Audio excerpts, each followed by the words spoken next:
ಮನ್ ಕಿ ಬಾತ್ ನಲ್ಲಿ ಮಾತನಾಡ್ತಾ ಇದ್ದಾರೆ. ಉಗ್ರರ ದಾಳಿಯಲ್ಲಿ ಬಲಿಯಾದಂತಹ ಕುಟುಂಬಕ್ಕೆ ಸಂತಾಪ ಸೂಚಿಸಿದ್ದಾರೆ.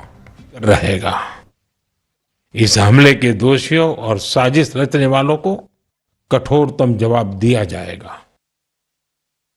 साथियों, 2 दिन पहले हमने देश के महान वैज्ञानिक डॉक्टर के कस्तूरीरंगन जी को खो दिया है।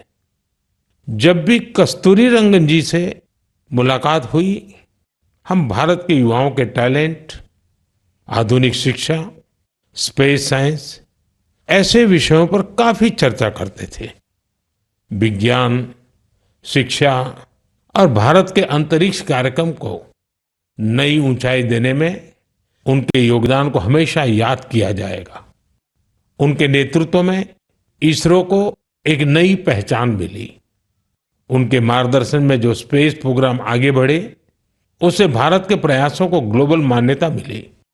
आज भारत जिन सैटेलाइट्स का उपयोग करता है, उनमें से कई डॉक्टर कस्तूरीरंगन की देखरेख में ही लॉन्च की गई थी।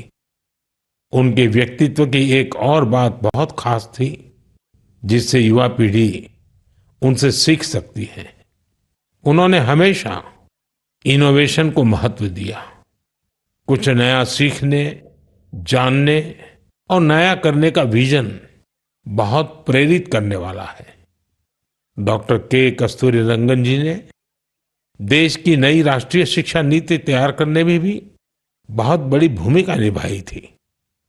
डॉक्टर कस्तूरीरंगन 21वीं सदी की आधुनिक जरूरतों के मुताबिक फॉरवर्ड लुकिंग एजुकेशन का विचार लेकर आए थे। देश की निस्वार्थ सेवा और राष्ट्र निर्माण में उनके योगदान को हमेशा याद किया जाएगा।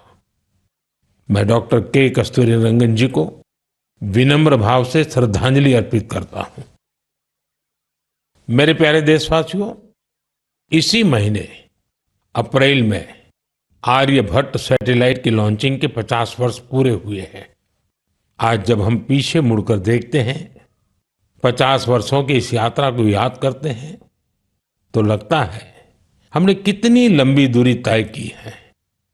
अंतरिक्ष में भारत के सपनों की ये उड़ान एक समय केवल हौसलों से शुरू हुई थी।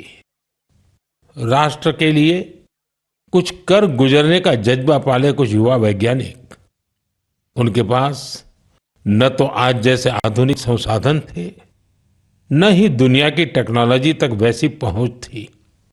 अगर कुछ था तो वो था प्रतिभा, लगन, मेहनत और देश के लिए कुछ करने का जज्बा।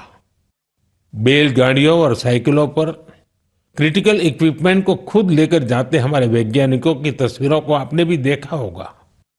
उसी लगन और राष्ट्र सेवा की भावना का नतीजा है कि आज इतना कुछ बदल गया है। आज भारत एक ग्लोबल स्पेस पावर बन चुका है।